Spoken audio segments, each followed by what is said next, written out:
This trip was to take us over 3,000 kilometres, starting from our home on the mid-north coast of New South Wales and ending up at Yeppoon in central Queensland. We did along the coast, then back along through the country over the mountains and back via Newcastle to home. Our first day trip saw us heading up the Pacific Highway, past Port Macquarie and Kempsey, ending up at Nambucca Heads.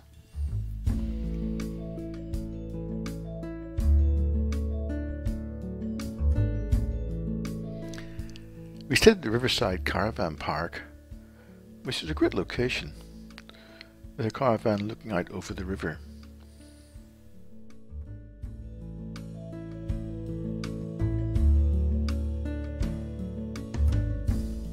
There's still some reminders of the old whaling days in this area. We did a nice walk along the riverbank, along tracks and boardwalks out to the breakwater.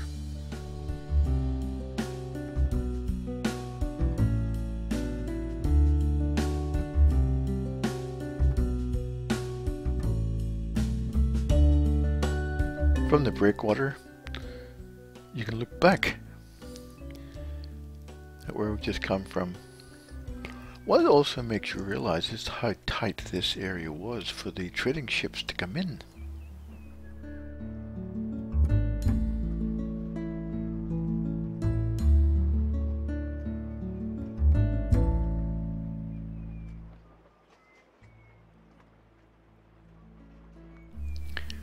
From here we can follow breakwater right out to sea for quite some way.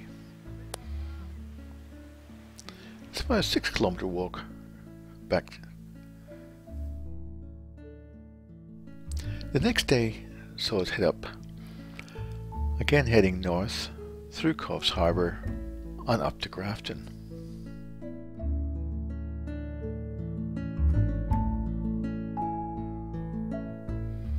We stayed at probably one of the best caravan parks we ever stayed at. Very well lit out, it was all concrete and lots of good quality grass and nice outlook. A really nice caravan park. The second day we were there, we did the heritage drive around the city, looking at all the old buildings. Well worth the effort. We had to keep heading north, and we headed up to Ballina, and we stopped at the caravan park at North Ballina. We had a few little things to fix from the caravan, and after we got that fixed, we didn't get time to have a look at the breakwater and the entrance to the harbour. I never get tired of watching the dolphins playing in the break. And once you're in and past that break, it's quite a large harbour.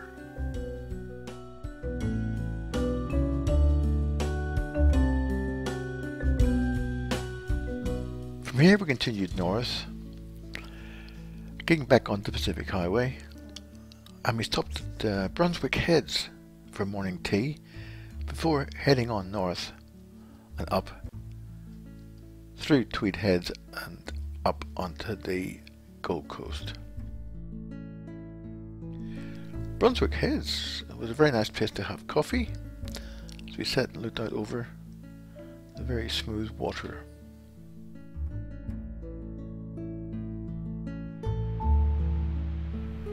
We drove across to the ocean, and from here we could look down to Cape Barron. Cape Barron, the most easterly part of mainland Australia.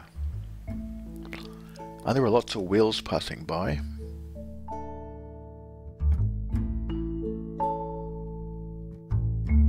Up the Gold Coast we had to spend some time. The caravan park was quite good, they're very big. But we could take walks along out to the sea, looking down towards Tweed Heads. And looking up to the north we see the skyscrapers of Surfers Paradise. While we're there we stopped in at Christy and Adam and the kids for a day. Then we drove up the Gold Coast Freeway, up through Brisbane and up onto the Sunshine Coast. We arrived at Maroochydore and it was raining. But by the time we got to Majimba, where we were staying, we could look back down, both to the south, up to Coolum at the north. Very nice afternoons. While we were there, we drove in the hinterland a little bit to do a couple of very nice bushwalks.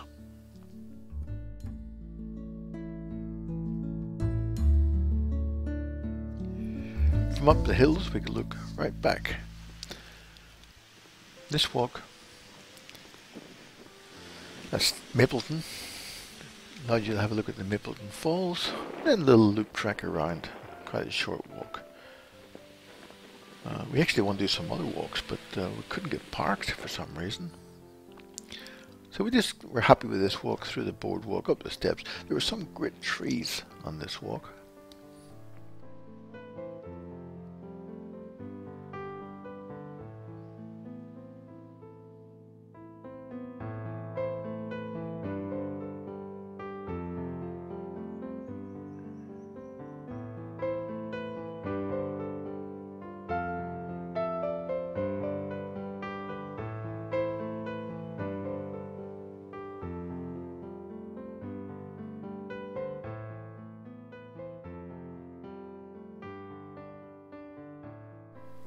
Towards the end of this little walk, we went down to have another sit at the Peregrine Lookout and just watch the world go by.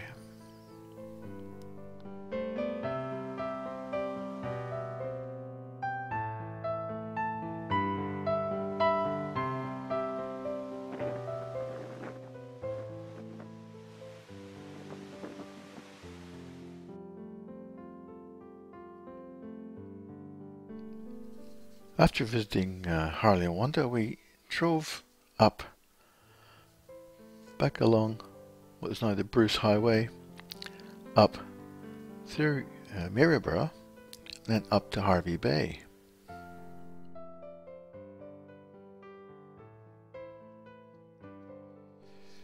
That evening the rain cleared away and we had a beautiful sunset.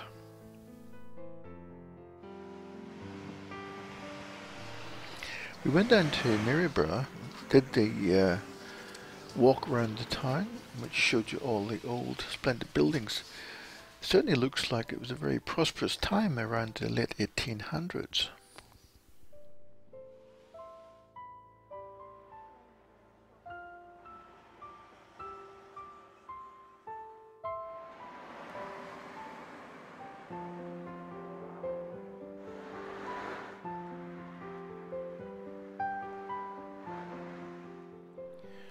I'm sure this old hotel could tell a few great stories.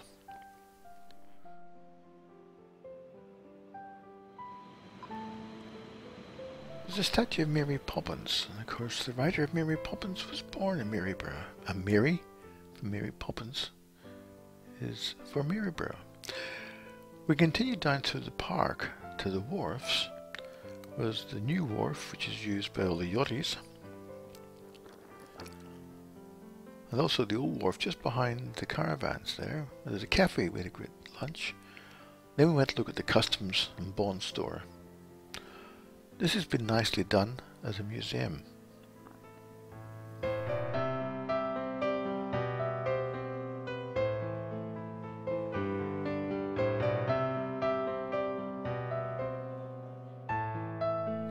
We also went to visit the old hardware store. It was run for over 100 years by the one family, and the last of them closed up one day after 101 years. So it walked out, so everything was left. Luckily it's now part of the heritage and it's been left exactly as it was. Well worth a visit.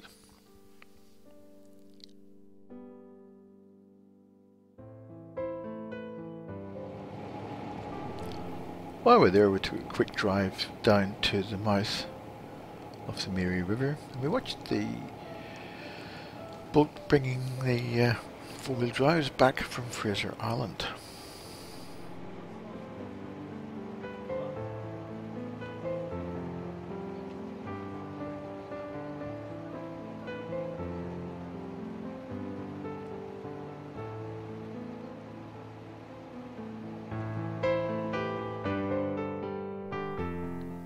The last couple of days in Harvey Bay, it was raining, so we walked around, had a look at the information centre, the Great Statue of Wales. Because this was no whaling port, it is now one of the major centres for the whale watching. And in the years since we were there last time, it's grown dramatically.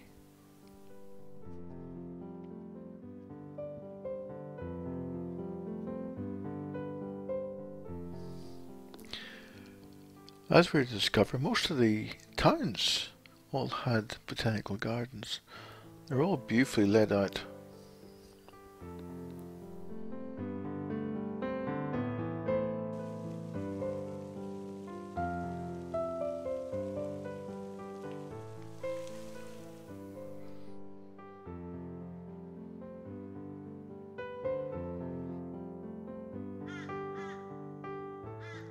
While we're there, we saw the bats sleeping quite happily during the day.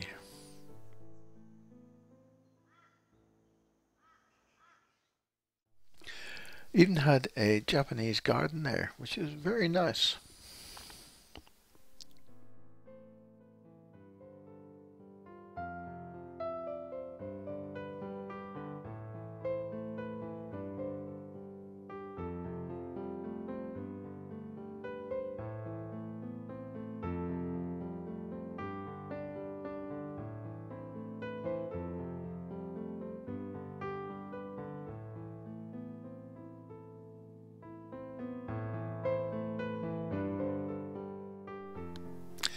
There is an old jetty there, which is a kilometre long. A favourite haunt these days. We also went down to Burham Heads. Let's have a look. From Harvey Bay, we head up some of the back roads as far as Bundaberg.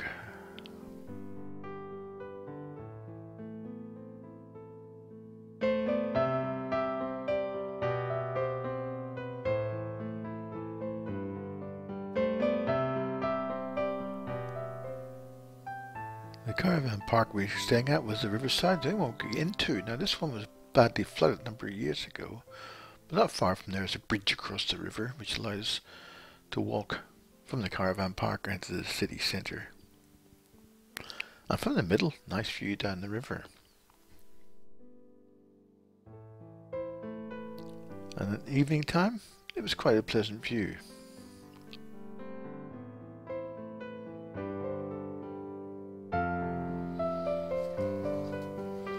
We went down to Elliot Heads as well. There's some nice caravan parks down there, very, very busy.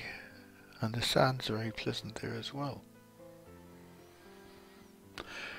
We also went to the botanical gardens there because they're quite different, quite big. Huge mansion. And we decided to take a walk around the lakeside.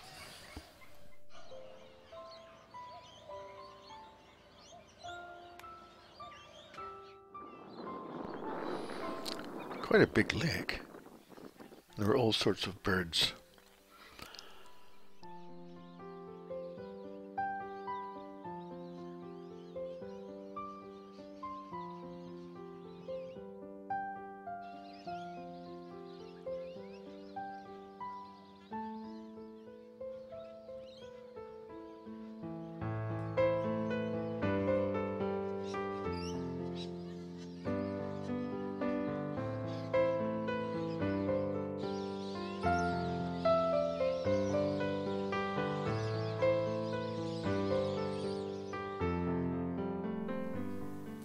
Not only birds, but turtles,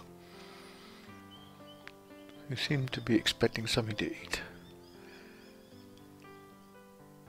And the water dragons are so well camouflaged, until they move you can't see them.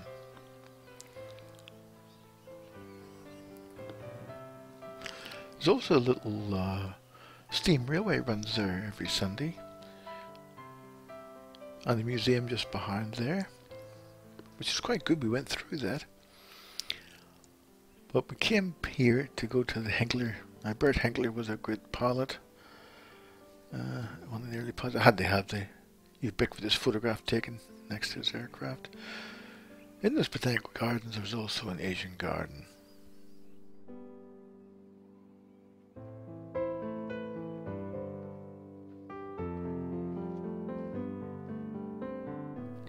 We drove south a little bit to a place called Woodgate. By the way, these sand balls are caused by the crabs eating it to get nutrients out of it. We went for a walk along the walking track there. It's about a 5k track. The first part of his boardwalk, which with easy access.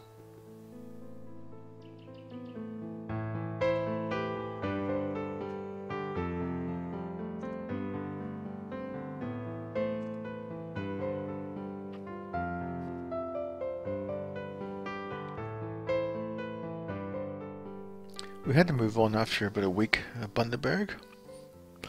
This time we're heading up north to the little tiny town of 1770. Used to be known as Round Hill.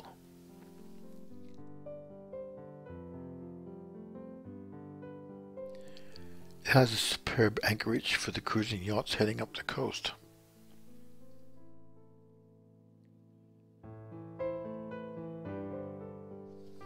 I did a great walk there. It's about a 10k circuit walk from the caravan park out to the point and back along the beach.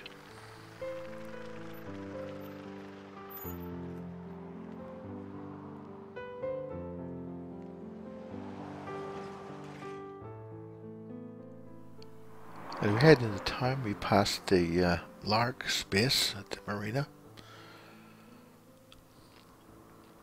We decided we'd go on the day trip with these. On this walk, along the boardwalk, which allows you to see Round Hill itself. And that's what the town was called from. But when Captain Cook called in there in 1770, this town was changed to commemorate that.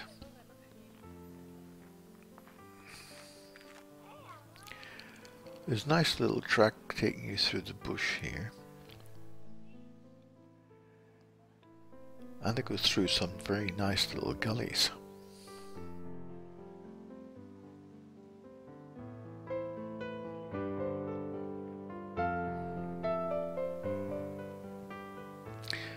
And when you come out of those, you can see the entrance to the anchorage, quite narrow.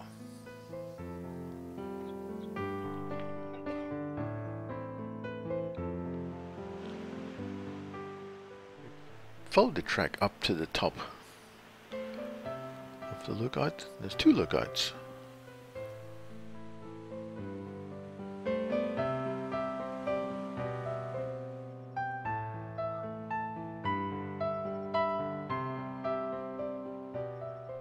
From the top one, a great place to whale watch. Coming back down, we passed the Countess Russell anchor that had remained in the mud for over 100 years.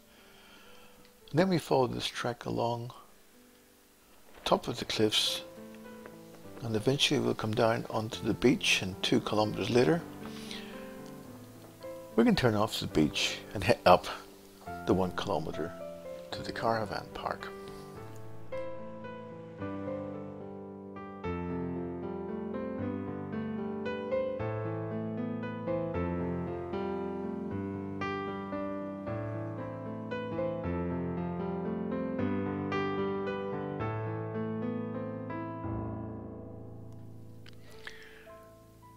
We decided to take the Lark tour to Busted Head Lighthouse.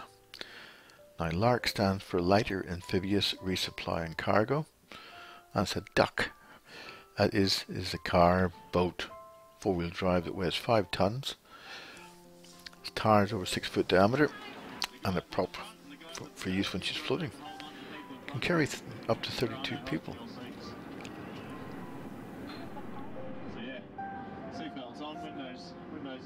Shut.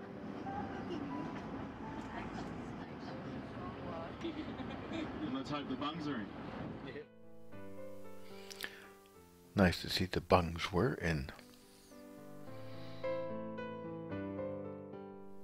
It was fun watching it going from land into the water and coming back out again. In over an hour and 3 major creek crossings. But 27 kilometers before we come to this little uphill 4-wheel drive section. Halfway up the hill, they've got a little camp set up for morning tea and lunch. We started to get nice views out over the creek. After morning tea, went up to have a look at the lighthouse at Bustard Head.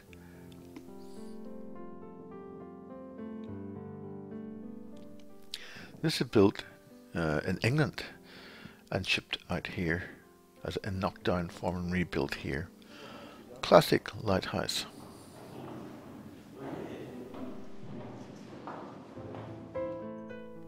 From the top of the lighthouse you get great views out over Pancake Creek and the anchorage. You also look down to 1770 Headland and the old lightkeeper's cottage, almost destroyed by vandals, but it's now a museum. And about 200 meters away is the graveyard. Most of these graves mention drowning.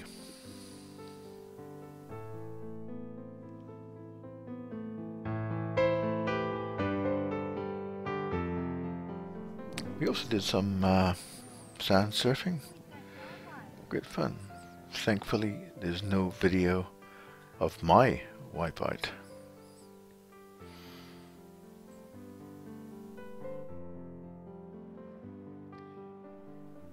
And we got back just in time to watch the sun go down.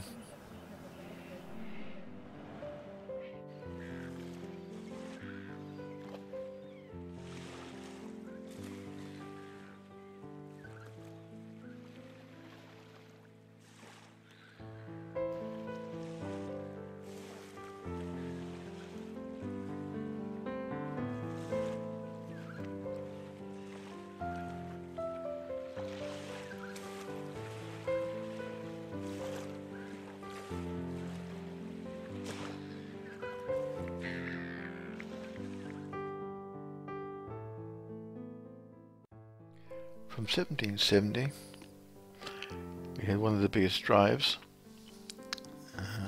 up past Gladstone, up through Rockhampton, and across to Kinka Beach and Coolwater's Holiday Park. Over 300k. Very nice caravan park, Coolwaters. And there is a lake, saltwater lake, just next to it where I was able to paddle. Also look down to the peninsula of Emu Park. This carries a monument to Cook. That's called the Singing Monument because it hums in the wind. He also had done up the cenotaph there, probably for the 100-year centenary, and in 2015.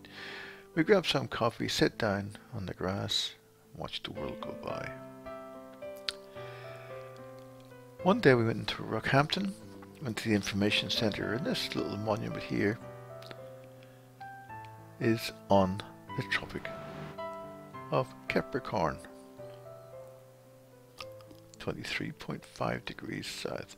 The Fitzroy River is a major component of this area, keeps it going. Even though it's a little bit in flood, hence the brown colour, nowhere near where it's been on several occasions.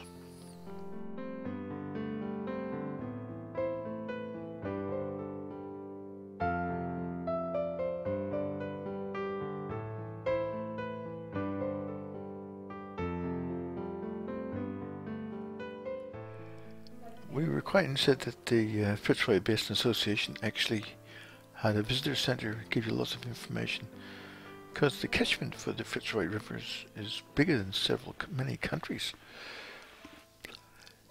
It also had many large buildings down by the waterfront showing the history of the area and how important Rockhampton was at one stage as a port.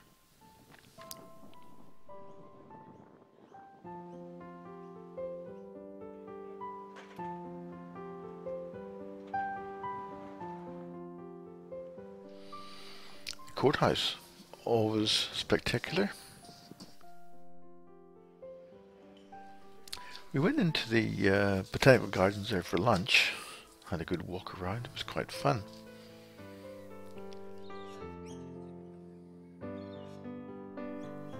Birds knew where the food is. We took a walk down to this lagoon.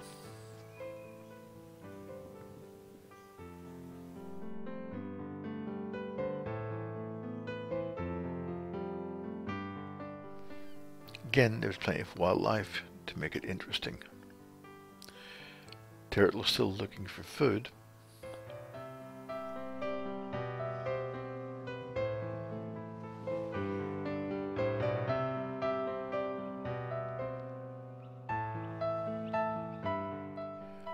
We're having a look at these Norfolk pines when we realized that we were actually being bitten alive by mosquitoes. Not far from the caravan park was Roslyn Bay, and it's a nice double head walk up to the top. This is a great zigzagging, very well maintained trek.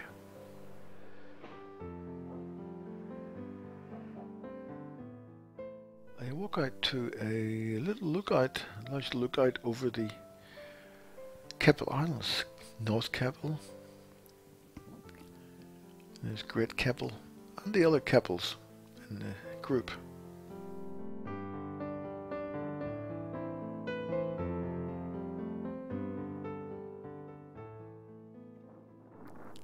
Let's look down the bluff here. We're going to walk down there shortly.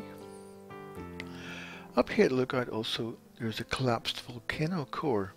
If you look closely you can see where the rock was being spewed out when it solidified. Very clear.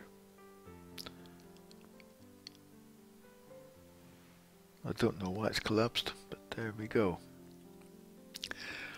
Looking back the other way, from the top of the hill, we can look back at the marina. Walk along the beach and down the bluff point. And again, another little volcano. Obviously, we're going to do a circuit round the top of it.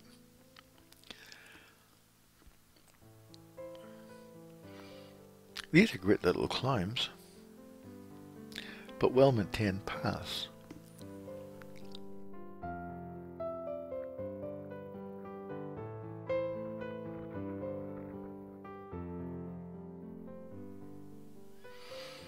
We look back to Roslyn Bay.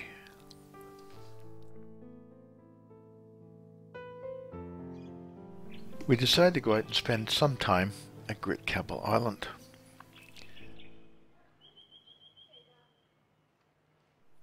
And the marina there is quite spectacular. And we got onto the boat right on schedule to go across a 35-minute trip.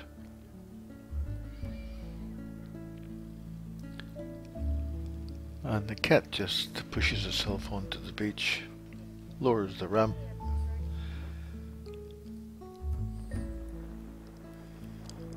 and you can walk off with dry feet. Most beautiful beach here at Great Keppel. We did various things, glass bottom boat, and then we went snorkeling in the afternoon. While we were at anchor near the reef, we could see some of the wild goats that roam the island.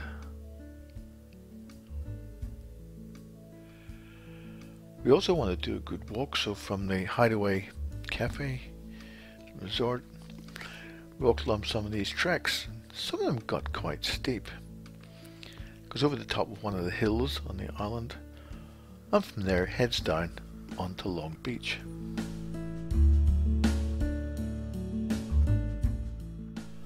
Beautiful beach, Long Beach. We had it to ourselves. We walked right to the end, had some lunch, and then we walked back along the length up over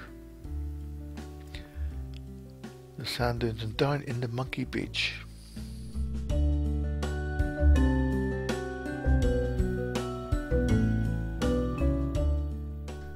At the far end of Monkey Beach there's a rather indistinct path going off, but This eventually got clearer and we climbed up to the top of the hills as we worked our way back towards the beach, where we just had to wait for the ferry to arrive.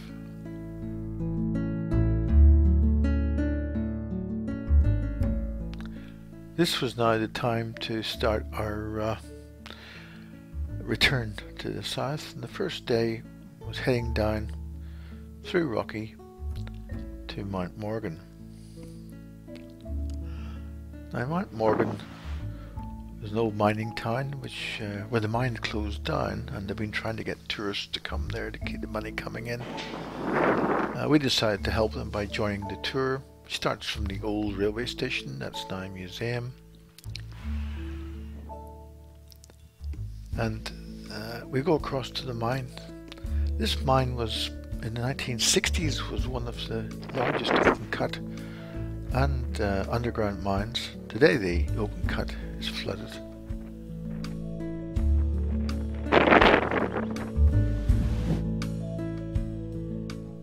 The mine management building is still in use because there's still a mining company looking at reopening it, but some of this building has been dedicated to a museum.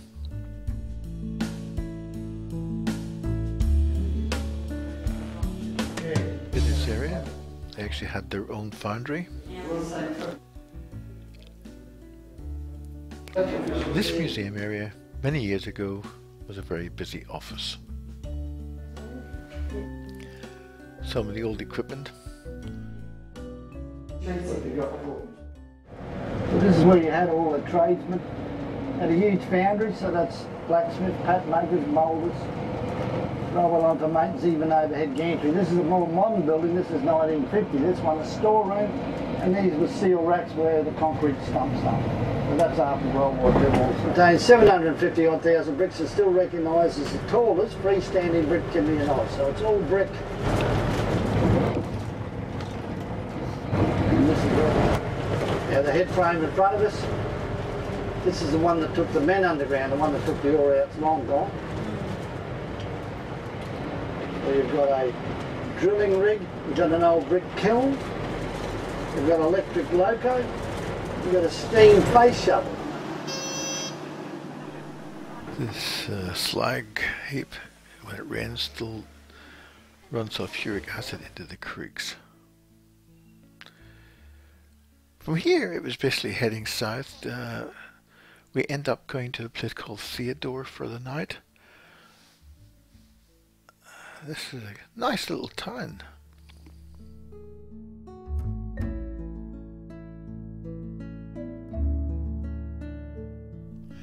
It's actually the junction of two rivers.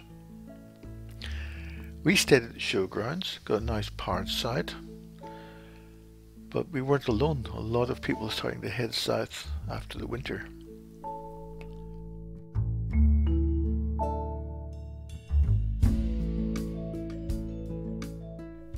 From here we continued south down